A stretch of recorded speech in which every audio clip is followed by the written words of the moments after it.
My love for musicals came from Rodgers and Hammerstein and watching all the classics on VHS or at the local, community theater. And so I wanted something happy and optimistic and structured in that way. And just in the same way that they would do it about people living in Oklahoma or Chinese Americans in San Francisco or people in the South Pacific, it was like this was our theme and this was our group of people. And it really was, let's try and make a really cool traditional musical first.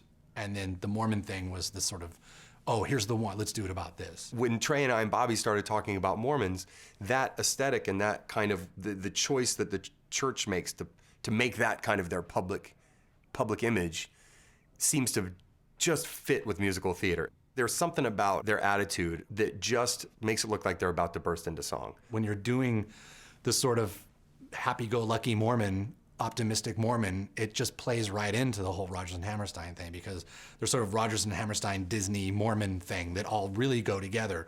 There's a lot of, if you were doing a musical about steel workers and they were kind of being that cheesy and doing whatever, you'd be like, come on, but seeing Mormons do it, you're like, yeah, that's how they are. LDS did some commercials back in the 80s, I think, and 70s and 80s, and they were just like these little, really like soft focus commercials about like being nice to people. Or like pick up the trash, like when like an old lady falls down, like help her up. It's just like, oh, someone dropped something, pick it up. And there were these little like, those weird little PSAs that just told you to be a good person.